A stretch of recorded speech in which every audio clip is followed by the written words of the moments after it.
इंद सद्वंदियाणं तिहुवणहित मधुर विसद्वक्काणं अंतातीत गुणाणं नमो जिणाणं जित भवाणं। हम सभी पंच अस्तिकाय संग्रह का अध्ययन कर रहे हैं और उसमें हम प्रथम अधिकार का स्वाध्याय कर रहे हैं। प्रथम अधिकार का स्वाध्याय करते हुए हम गाथा 29 पर आ गए हैं। गाथा पाठ करते हैं। जादो स्वयं साचेदा सम्मण हूँ सब लोग दर्शी या पप्पोदी सुमणत्तम अव्वा बाधम सगममुत्तम। क्या कह रहे हैं कुन आचार्य? इसमें अन्वयार्थ पढ़ते हैं। सचेदा वह चेत्यता चेतने वाला आत्मा, सवणहु सर्वज्ञ य और सब लोकदर्शी सर्वलोकदर्शी, जादो स्वयं स्वयं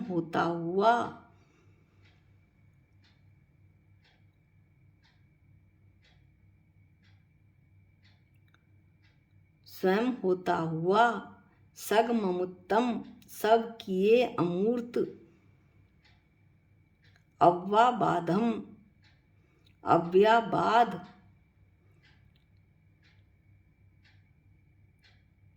सुमणत्तम अनंत सुख को पापोदी उपलब्ध करता है। यह अन्वयार्थ है। अब इसे अमृतचंद आचार्य टीका में इसका विश्लेषण करेंगे। टीका पाठ करते हैं। यह सिद्ध के निरुपाधि ज्ञान दर्शन और सुख का समर्थन है। हमने गाथा 28 में मुक्त आत्मा के निरुपाधि स्वरूप का स्वाध्याय किया था। यहाँ गाथा 29 में मुक्त आत्मा यानी सिद्ध भगवान के निरुपाधि कर्म से रहित अवस्था जब हो जाती है और अनंत ज्ञान, अनंत दर्शन और अनंत सुख प्रकट हो जाता है सिद्ध भगवान के, उसके समर्थन में इस गाथा को लिखा गया है। वास्तव में ज्ञान, दर्शन और सुख जिसका स्वभाव है, ऐसा आत्मा संसार दशा में ज्ञान, दर्शन और सुख मेरी आत्मा का स्वभाव है। संसार में जितने भी मनुष्य, देव, त्रियंच, नारकी, स्थावर, निकोदिया तक सबकी आत्मा सिद्ध स्वभावी है, ज्ञान, दर्शन और सुख वाली है। लेकिन ऐसी आत्मा संसार दशा में कैसी हो रही है? यहाँ 4-5 पंक्तियों में आचार्य ने संसार दशा में जीव का वर्णन किया है। कैसी हो रही है मेरी दशा? संसार में अनादि कर्म कलेश द्वारा आत्मशक्ति संकुचित की गई होने से अनादि काल से मेरी आत्मा के साथ कर्मों का बंधन लगा हुआ है, जिससे मेरी आत्मा की आत्मशक्ति संकुचित दब गई है। जैसे माँ के गर्भ में बच्चा सिकुड़ जाता है, पर द्रव्य के संपर्क द्वारा, इंद्रिय आदि के संबंध द्वारा कर्म से कुछ कुछ जानता और देखता है। आचार्य कहते हैं कि पर द्रव्य के संपर्क से जब इंद्रिय आदि का संबंध होता है, आँख किसी वस्तु को देखती है, तो मैं संसार दशा में कुछ कुछ कर्म से जानता और देखता हूँ। आँख से एक के बाद एक को जानता देखता हूँ, फिर दूसरे को जानता देखता हूँ। आँख से जान रहा हूँ तो कान से नहीं जानता। ऐसा मेरा आत्मा होता है संसार दशा में। आगे आचार्य कहते हैं, तथा पर आश्रित मूर्त इंद्रिय आदि के साथ संबंध वाला साव्याबाद बाधा सहित और शांत सुख का अनुभव करता है। आचार्य बता रहे हैं कि कैसे सुख का अनुभव करता है संसार दशा में आत्मा, जो इंद्रियों के आश्रित है, पर के आश्रित है, बाधा सहित है, जो अंधा है, आँख ही नहीं है, वो कैसे देखेगा। बाधा आ गई, उम्र के साथ साथ नज़र कमज़ोर हो जाती है। बिना चश्मे के एक भी अक्षर पढ़ा नहीं जाता। लाइट चली गई, अंधेरे में पढ़ा नहीं जाता। इस तरह से इंद्रियों से होने वाला सुख बाधा सहित है। और कैसा है ये सुख? शांत सुख है, अर्थात इंद्रियों से मिलने वाला सुख अंत के साथ है। इसका अंत होता है एक चीज के लिए मैं अपने इंद्रियों के कारण से जो मोह राग देश होते हैं, उस वस्तु के मिलने के लिए आकुल होता हूँ। जब वो वस्तु मिलती है, थोड़े समय के लिए सुख का अनुभव करता हूँ। वो सुख शांत हो जाता है, उस सुख का अंत हो जाता है। दूसरी वस्तु की आकुलता करने लगता हूँ। इस तरह से संसार दशा में मैं शांत सुख का अनुभव करता हूँ, अंत सहित सुख का अनुभव करता हूँ। इन 4-5 पंक्तियों में आचार्य ने संसार दशा का वर्णन करते हुए कहा है कि मेरी आत्मा ज्ञान दर्शन और सुख जिसका स्वभाव है, ऐसी सिद्ध स्वभावी है। परंतु संसार दशा में कर्मों के बंधन से इस आत्मा की शक्ति दब गई है। गर्भस्थ शिशु की भांति और इंद्रियों के संबंध द्वारा कुछ कुछ जानता हूँ और देखता हूँ। मैं कर्म से एक को जानता हूँ, फिर दूसरे को जानता हूँ, फिर तीसरे को जानता और देखता हूँ। एक समय में एक ही इंद्रिय काम करती है। आँख से जान रहा हूँ तो कान से नहीं जान रहा। इस तरह से मैं इंद्रियों के साथ संबंध वाला सुख भोगता हूँ। और ये कैसा सुख है? इंद्रियों से मिलने वाला सुख शांत है, अंत सहित है। ये बाधा वाला है। ऐसा सुख अनुभव करता हूँ। इंद्रियों के आश्रित होने के कारण कर्मों के अधीन सुख है मेरा, क्योंकि मेरी आत्मा कर्मों से बंधी है। आगे पंक्तियों में आचार्य सिद्ध दशा का वर्णन कर रहे हैं, किंतु जब उसके कर्म क्लेश समस्त रूप से विनाश को प्राप्त होते हैं, जब उसके वो आत्मा जो संसार दशा में था, उसके कर्म क्लेश यानी कि कर्मों का क्लेश, कर्मों का बंधन पूर्ण रूप से विनाश को प्राप्त होता है, तब क्या होता है? आत्मशक्ति अनर्गल, निर्कुंश और असंकुचित होने से जो आत्मा की आत्मशक्ति है, उस पर कर्मों के बंधन की रोक टोक खत्म हो जाने पर वो अंकुश रहित हो जाती है। आत्मा की आत्मशक्ति और जो वो दब रही थी, जैसे ही गर्भस्थ शिशु बाहर आता है वो अपने हाथ पैर फैला देता है, उसी भांति आत्मशक्ति पूरी तरह विस्तार को प्राप्त हो जाती है।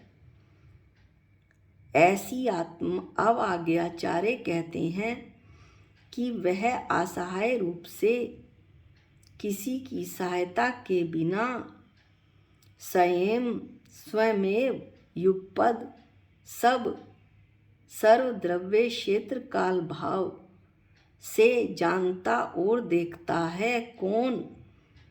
सिद्ध भगवान की आत्मा।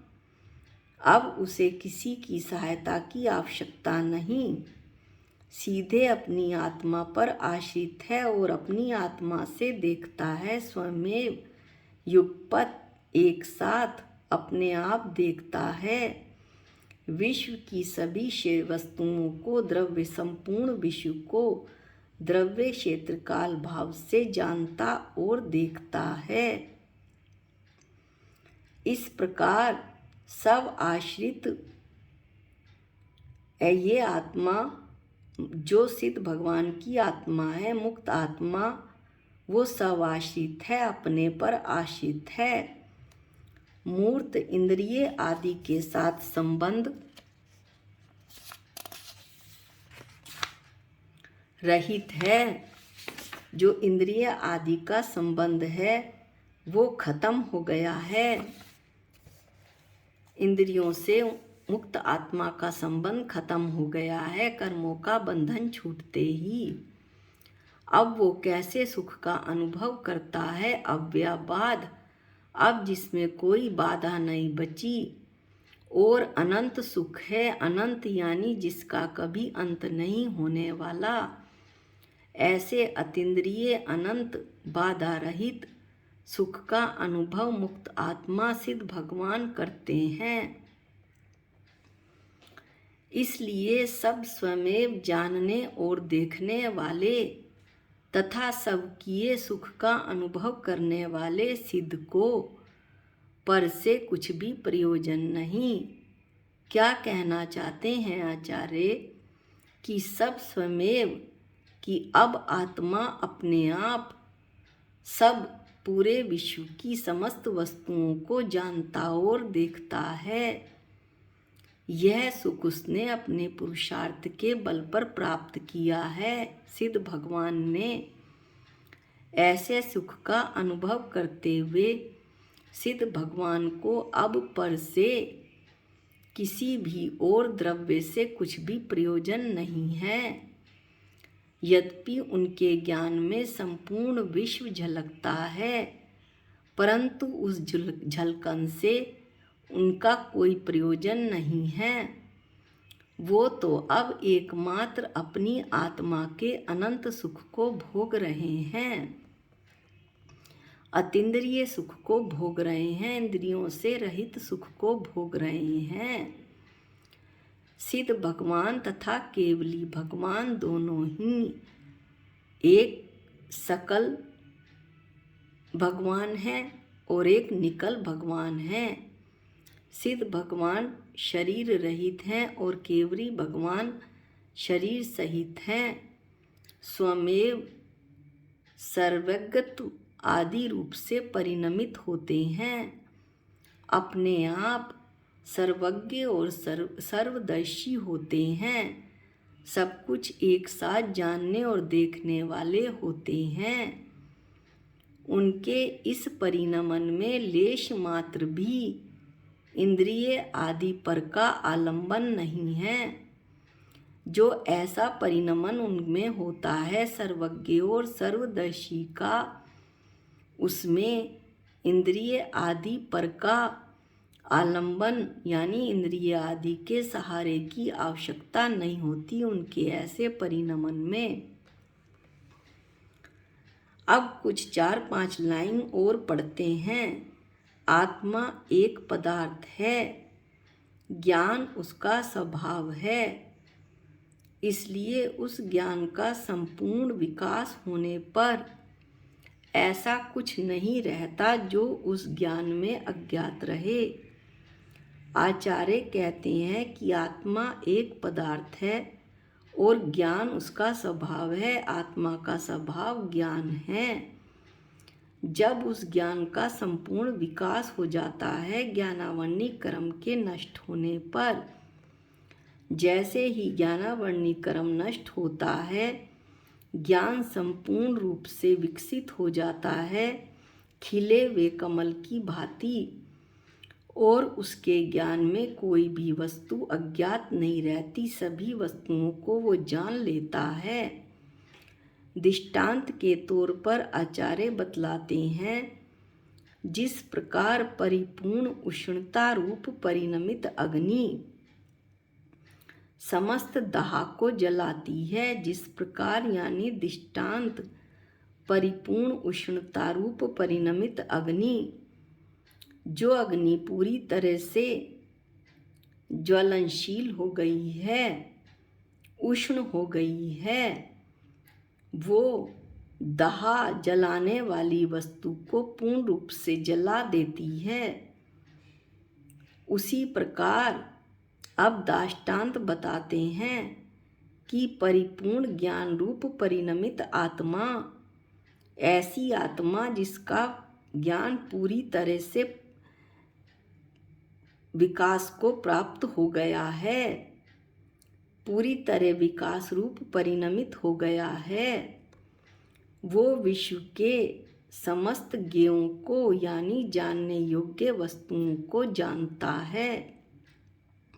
ज्ञेय यानी जानने योग्य वस्तु, संपूर्ण रूप से जानने की शक्ति उस आत्मा में आ जाती है। ऐसी सर्वज्ञ दशा इस क्षेत्र में, इस काल में, अर्थात इस क्षेत्र इस काल में जन्म लेने वाले जीवों को प्राप्त नहीं होती। आचार्य कहते हैं, अमृतचंद आचार्य, कि संपूर्ण विश्व को जानने वाली जो शक्ति है, सर्वज्ञ दशा, ऐसी दशा इस पंचम काल के जीवों को प्राप्त नहीं होती। परंतु इसके बाद भी सर्वव्यापक शक्ति वाले निज आत्मा का स्पष्ट अनुभव इस क्षेत्र इस काल में भी हो जाता है। सर्वव्यापक शक्ति वाले निज आत्मा की, मेरी आत्मा में सब कुछ जानने की शक्ति है, इसका स्पष्ट अनुभव इस पंचम काल में भी हो जाता है। एक बहुत छोटा और हल्के से उदाहरण से हल्का उदाहरण देकर, हमें दृष्टांत देकर ये बात पूर्ण रूप से समझ में आती है कि कैसे मेरी आत्मा संपूर्ण रूप से जानना चाहती है। जैसे हम कोई भी कहानी पढ़ रहे हैं तो एक साथ पूरी पढ़ना चाहते हैं, उसके अंत तक पहुंचना चाहते हैं। इसी तरह हम मार्केट गए कोई साड़ी लेने, वो पैकिंग में है, पैकिंग में साड़ी है तो उसके एक ही अंश को हम जान व देख रहे हैं, हमें तसल्ली नहीं होती। हम दुकानदार को कहकर बार बार पूरी साड़ी जो है खुलवाते हैं, उसके प्रिंट को देखते हैं, रंग को देखते हैं। इससे मुझे पता चलता है, अनुभव होता है कि मेरी आत्मा एक साथ सब कुछ जानना व देखना चाहता है। इसका स्पष्ट अनुभव मैं पंचम काल में भी कर सकता हूँ। इस तरह से यहाँ पर गाथा 29 समाप्त हुई। अगले वीडियो में हम गाथा 30 का अध्ययन करेंगे। आज के लिए इतना ही। निज निधि निज में बताई, ये अनंत उपकार है, इसके लिए जिन वाणी माँ को वंदनानंत बार है, वंदनानंत बार है। सबको जय जिनेंद्र।